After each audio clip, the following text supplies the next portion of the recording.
ካንጀት የወጣ የሰው ልጅ ፍቅር ከ19ኛው 20ኛው መቶ ክፍለ ዘመን ወዲህ ያለችውን ኢትዮጵያ ቀውሶቿን በደንብ ያሳያል። እንደውም አንድ አይነት ነው ማለት ሁሉ ይቻላል። በደንብ በውድ ለመሸጥ እንዲመቻቸው የለም ይሉ ነበር። አንዷን ነገር ብቻ ነው ማካፍላችሁ ዛሬ።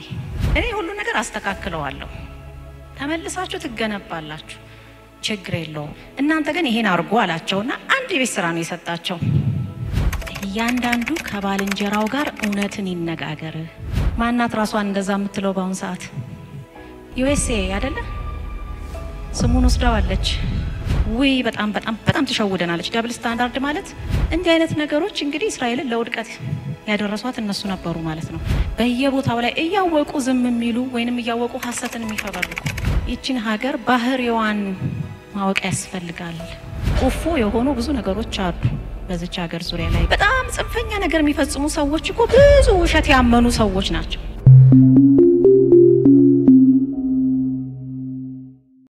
ብዙ ጊዜ የሬኔሳንስ ጽሁፎችን ማንበብ ወዳለው የአውሮፓ ሬኔሳንስ ዘመን ማለት ነው ከ13ኛው እስከ 16 17ኛው መቶ ክፍለ ዘመን ድረስ ያለውን አውሮፓ ውስጥ እንዴት ነው ክፉ ዘመኖቻቸውን ያለፉት ወደ መሻሻል መንገድ የመጡት በየ በጥቅሉ ብዙ ስብስብ ነገሮች ቢኖሩትም የገባኝን ያህል መጠን ለማየትና ለማስረዳት ሞክራለሁ። ደስ ይለኛል በጣም እዛ አካባቢ ላይ የተከሰቱት ታሪኮችን ማንበብ።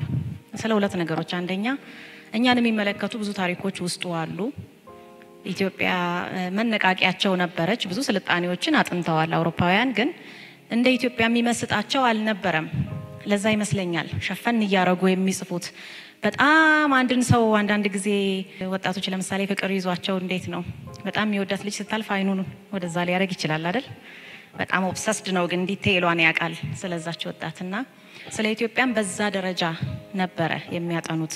ለምን እንግዲህ ያዩት የነበረው እንደው የተለየ ፎቅ እኮ ወይንም ባቡር መስመር ምናምን አይተው እኮ አይደለም፣ ስብና ነው ያዩት፣ ሌላ ነገር አይደለም። ደስ የሚል ስብና፣ ፍቅር፣ የዋህነት፣ ደግነት። ሰው እንደዚህ ደግ መሆን ይችላል እንዴ እስኪሉ ድረስ ለነሱም የማይነፍጉት አይነት ፍቅር ማለት ነው። በጣም ካንጀት የወጣ የሰው ልጅ ፍቅር እና ያ ነገር እንዴት ነው ይስብና የሚመጣው?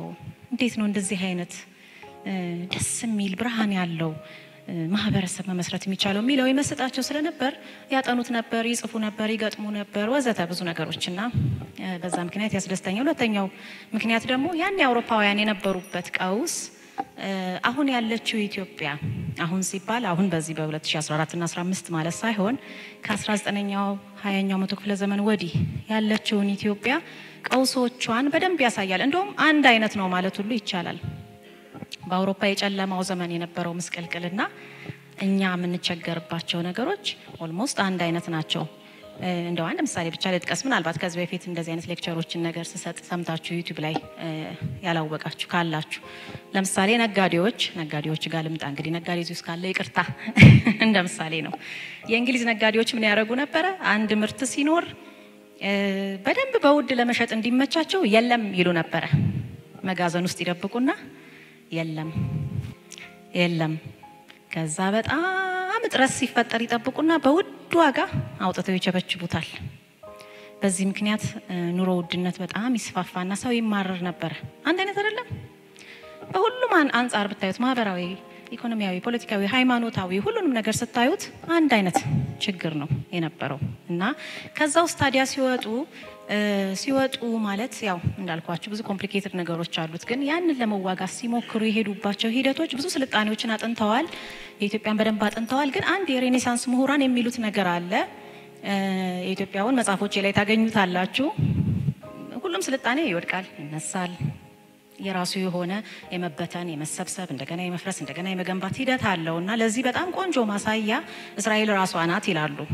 እስራኤል ማለት ያው አሁን ያለችው ሳትሆን ከክርስቶስ ልደት በፊት እንደ ሀገር ትኖር በነበረበት ጊዜ ያለውን ሁኔታ ማለት ነው። እስራኤላውያን ሲበተኑ፣ እንደገና ሲመለሱ፣ ሲማረኩ፣ እንደገና ወደ ሀገራቸው ሲመለሱ፣ ሲወሯቸው፣ እንደገና ነፃ ሲወጡ፣ በዚህ ሂደት ውስጥ ያለው ነገር ሬኔሳንስን ያሳያል። የተበላሸን ነገር መልሶ የማስተካከልን ሂደት ያሳያል።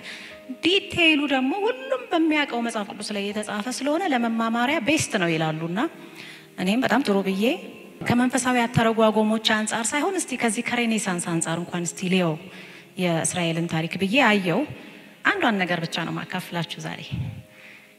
ከባቢሎን ሲመለሱ 70 ዓመት ነው ባቢሎን በምርኮ የኖሩት ተመልሰው መተው ገና ቤታቸውን መጠራረግ ሲጀምሩ ገና በቃ እንደ የወዳደቀውን ማንሳት የፈራረሰውን ገና መርዷቸውን ሲሰሙ ገና ምን ሲሉ ከሌት ደረሰ ከሌ መጣ ወይ ከሌ ቤተሰብ አለቀ ወይ ምናምን እየተባባሉ ባለበት ሰዓት ላይ ፈጣሪያቸው ምን አላቸው በመልእክተኛ በኩል ነው እንግዲህ እኔ ባጭሩ ነው የምነግራችሁ እንግዲህ እኔ ሁሉ ነገር አስተካክለዋለሁ ተመልሳችሁ ትገነባላችሁ ችግር የለውም እናንተ ግን ይሄን አርጉ አላቸውና አንድ የቤት ስራ ነው የሰጣቸው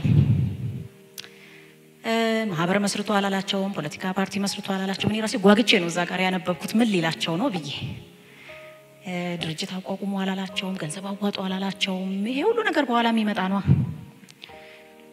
የምታረጉት ምን መሰላችሁ አላቸው እያንዳንዱ ከባልንጀራው ጋር እውነትን ይነጋገር አይገርምም እያንዳንዱ ከባልንጀራው ጋር እውነቱን ይነጋገር ስለምንም ነገር ቢሆን ማለት ነው ስለ ሀገርም ቢሆን ወይንም እዚሁ ስለገቡበት ጦስም ይሁን ስለተከሰቱ ነገሮችም ይሁን ወይንም ሁኔታዎች እየመጡ እያዩ ዝም ስላሉ ሰዎች የነሱንም ለማውቀስ ሊሆን ይችላል ብቻ እውነቱን ይነጋገር እናንተ ይሄን አርጉ ሌላውን እኔ ጨርሰዋለሁ አላቸው ብለን እንውሰደው እንግዲህ የውሸት ባህል ነክሶ ነበር ማለት ነው ሁሌ የሚበትናቸው እስራኤልን የውሸት የመሸነጋገል የመከዳዳት የማስመሰል ደብል ስታንዳርድ መሆን ደብል ስታንዳርድ በተለይ በጣም ለመለየት አስቸጋሪ ናት ወይ በጣም ተሸውደናለች ደብል ስታንዳርድ ማለት ለራሳችሁ የምትከተሉት ፕሪንሲፕል ሌላ ነው ሌላው ላይ የምትጭኑት ፕሪንሲፕል ግን ሌላ ነው እንደዛ መሆን የብዙ ሰው ፈተና ነው የሚገርማችሁ ደብል ስታንዳርድ መሆንና እንዲህ አይነት ነገሮች እንግዲህ እስራኤልን ለውድቀት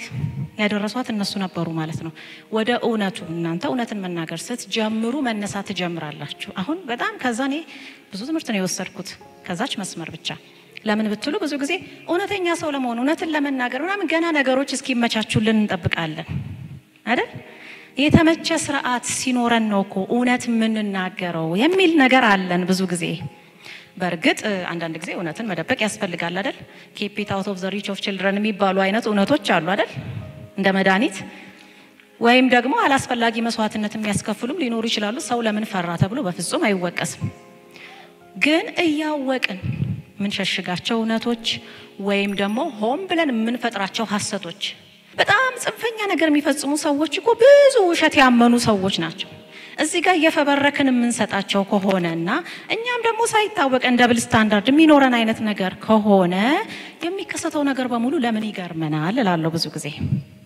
እና እውነትን ተነጋገሩ የምትለው ነገር በጣም እንድንይዛት ፈልጋለሁ ሐሰትን ሰው ለምን ይወዳል ብዬም ጠየቅኩ ራሴንና የተወሰነ ትንሽ ፊሎሶፊካል ነገሮችንም ማየት ነበረብኝ የሚገርማችሁ ነገር ሰው ሐሰትን የሚወድበት ምክንያት ሳያውቁ መታለል አንድ ነገር ነው እሱ ሁላችንም ላይ ሊደርስ ይችላል ሐሰትን የሚወደው ግን አንድ ሰው ክፉ ሲሆን ብቻ ነው አይገርምም ሌላ ምንም ኤክስፕላኔሽን የለውም ክፉ ሲሆን ብቻ ሐሰት የሚናገር ሐሰት የሚጽፍ ሰው ክፉ ነው በቃ ሌላ ምንም ኤክስፕላኔሽን የለውም ሌላ ምንም መነሻ የለውም እና እውነትን ይወዷት ዘንድ እስቲ አንድ አራት ደስ የሚሉ የእውነትን ባህሪያት ልናገር በቀረችኝ ደቂቃ አንደኛ እውነትን የያዘ ሰው በሰላም ይመራል ሰላም ይገጥመዋል ጸጥታ ይኖራል ሁሉ ጊዜ የማንወጣው ነገር ውስጥ እዛው ምንሽከረከር ከሆነ የሚገርማችሁ ነገር ብዙ ሐሰት አለ ማለት ነው በጣም ሲምፕል ሎጂክ ስትከተሉ ወደዛ ነው የምትሄዱት ብዙ ውሸት አለ ማለት ነው ብዙ ማይነገር እውነት አለ ማለት ነው ብዙ የተፈበረከ ሐሰት አለ ማለት ነው ኃላፊነቱን መወጣት ያለበት ያልተወጣ አለ ማለት ነው እውነትን በመናገር እውነትን በመግለጥ ብዙ መረጃዎች ይሰበሰባሉ ብዙ ነገር ሰው ሳይጠየቅ ብዙ ፌስቡክ ላይ ራሱ ማአት ነገር ያወራል አይደል እንደው ስልኩ ራሱ ጠልፋችሁ መስማትም የለባችሁም በዚህ ዘመን ሁሉም ሰው ሐሳቡን ይገልጻል ያ ሁሉ መረጃ ተሰብስቦ ግን ወደ እውነት የማይመጣ ከሆነ እውነትን ለመግለጥ የማይጠቅም ከሆነ እንግዲህ ዝም ብለን እየፈራ ነው ልንኖር ነው ማለት ነው ምንድነው ልናነግስ ያሰብ ነው ሐሰት ከነገሰ ደግሞ always a mess ሁሉ ጊዜ ሁለተኛ የእውነት ባህሪ እውነት ሰፊ ናት እውነት ትቀጥናለች እንጂ አትበጠስም የሚባል አባባል እየሰማን ነው አይደለም ይኖር ነው ትቀጥናለች የተባለው ለኛ እይታ ነው ምክንያቱም ብዙ የሚደግፋት ሰው ላናገኝ ስለምንችል ላናይ ስለምንችል ለኛ እይታ ቀጥና ትታየናለች እንጂ እውነት ግን ቀጭን አይደለች በጣም ሰፊ ናት። ወደ ላይ ታሳያለች፣ ወደ ጎን ታሳያለች። ጠፈር ደፈር አድማስ ምናምን አይከለክላትም፣ ግድግዳው አይወስናትም። የኛ የማይንድ ሊሚቴሽን ራሱ እሷን አይወስናትም። እስከናያት ድረስ ገና ሰፊ ሆና በስታ ትገኛለች። እንደውም መጽሐፍ ቅዱስ ላይ ምን ይላታል? እውነት እስከ ደመና ትደርሳለች ይላል። ትንሽ ነገር አይደለችም። ሰፊ ነገርን ስለምትሰጥ ከዛ በኋላ የሐሳብ ደሃ መሆን የለም፣ የዘዴ ደሃ መሆን የለም፣ የመላዎች ደሃ መሆን የለም። ምናልባት ስራ አጥነት ሙሉ አይኖርም፣ ምክንያቱም ብዙ ነገር ይታየናል። እነዚህ ሁሉ ሜሶች የሚፈጠሩት የማንሰማቸው የማይነገሩ እውነቶች ስላሉ ነው ብዬ ነው የማምነው። ሶስተኛ የእውነት ባህሪ፣ እውነት አነቃቂ ናት። በጣም ታነቃቃለች። ድባቴ የሚባል ነገር አለ አይደል? በአሁን ሰዓት ዲፕሬሽን የተጫነው መስሎ ይሰማዋል ብዙ ሰው። ይሄንን ብዙ ሰው የምለው ይሄንን የተወሰነ ዳታ ስለሰማው ነው። ብዙ ወጣቶች የዲፕሬሽን ተጠቂ ናቸው በአሁን ሰዓት ይባላል። የሚገርማችሁ ነገር ዲፕሬሽን የሚኖረው ብዙ ውሸቶች ሲኖሩ ነው። ብዙ ያመናቸው ውሸቶች። አንድን ሰው የሆነች እውነት ጣል ስታደርጉለት በህይወቱ ዙሪያ፣ በአገሩ ዙሪያ ሊሆን ይችላል፣ በማንነቱ ዙሪያ ሊሆን ይችላል፣ ወዲያው የመነቃቃት ባህሪ ያለው the best motivator ነች። አሁን እኮ ሞቲቬሽናል ስፒከር ብዙ ያስፈልገን ምናልባትም ለዛ ሊሆን ይችላል አይደል? ብዙ ማነቃቂያ፣ የሥራ ተነሳሽነቴ ሞቷል፣ ሞራሌ ደቋል፣ እንደዚህ ሆኗል፣ አልታየኝ ያለ የጋረደ ብዙ ነገር ስላለ ማለት ነው። ይሄንን የምለው ኃላፊነት መወጣት ያለባቸው ሰዎች ያሉ ስለሚመስለኝ ነው። በየቦታው ላይ እያወቁ ዝም የሚሉ ወይንም እያወቁ ሐሰትን የሚፈበርኩ ወይም ደግሞ እውነትና ንጋት እያደር ይጠራል በራሱ ጊዜ ብለው ችላ ያሉ በብዙ ነገሮች በብዙ መንገዶች ዝርዝር ውስጥ አልገባም ብዬ ነው ላይላዩን የሚሄደው፣ ጊዜያችንም አይፈቅድም ለዛ። አራተኛ እውነት ነፃነትን ታመጣለች። እውነት ነፃ ታወጣለች የሚለውን አባባል እናውቀዋለን አይደል? በመጽሐፍ ቅዱስ ላይ ነፃነትን ታመጣለች፣ ነፃ ታወጣለች። ከምን? ከክፋት፣ ከድንቁርና፣ ከጨለማ፣ ከጦርነት፣ ከዘረኝነት፣ ከምናምን ከማንፈልጋቸው ነገሮች ሁሉ ወደ ኋላ ጥለናቸው መሄድ ከምንፈልጋቸው ነገሮች ሁሉ ታድነናለች፣ ነፃ ታወጣናለች።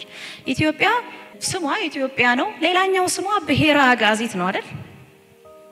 ነው ያልኩት፣ ነበር አላልኩም። ማስተውላችሁ ከሆነ ነው ብሔረ አጋዚት ነው። ምን ማለት ነው? ነፃ የምታወጣ የነፃ አውጪዎች ምድር፣ ነፃ የሆኑ ሰዎች ምድር።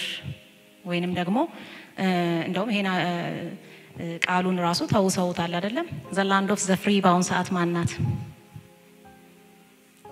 the land of the free ብሔረ አጋዚት ማለት እኮ ነው። ማናት ራሷን እንደዛ የምትለው በአሁን ሰዓት? USA አይደለ? ስሙን ወስደዋለች። ናት ወይ ስንል ግን እንግዲህ ብዙ ክፋቶች እዛ ውስጥ አለ፣ ብዙ ጥፋቶች እየተሰሩ ግን እነሱ ስልጣኔያቸው ምናልባት ሳይነካባቸው ይቀጥላሉ። እኛስ ሲባል እንግዲህ ብሔረ አጋዚት የተባለችው እውነት ነገሮች ብቻ ስለሚስማሟት ነው። ከዛ ውጪ ስንሆን አይመቸንም። እንደምናየው በቃ ለረጅም ጊዜ እንዳየነው አይመቸንም። አሜሪካኖቹ ዋሽተው መኖር ይችላሉ፣ ምክንያቱም the land of the free ብለውታል ራሳቸውን። ግን ብሔረ አጋዚት አይደሉም። በዛ አይገደዱም፣ በጨረታው አይገደዱም፣ እውነተኛ ሆኖ ለመገኘት አይገደዱም።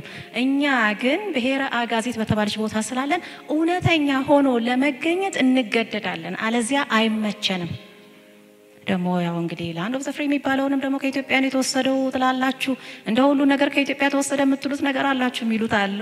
እንግዲህ ያንንም ትችት ኤክስፔክት አደርጋለሁ፣ ግን በማስረጃ ነው እንጂ ያው ዝም ብለን አይደለም የምንናገረውና ለሚጋጩ ማለት የምፈልገው ነገር ይቺን ሀገር ባህሪዋን ማወቅ ያስፈልጋል።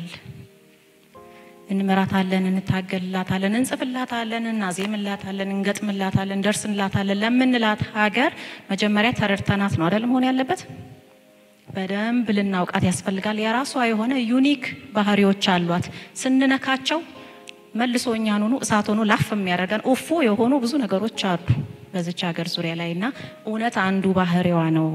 እውነትን ለመናገር፣ እውነትን ለመስራት፣ እውነትን ለማሰብ እንድፈር ለማለት ወዳለው። አመሰግናለሁ።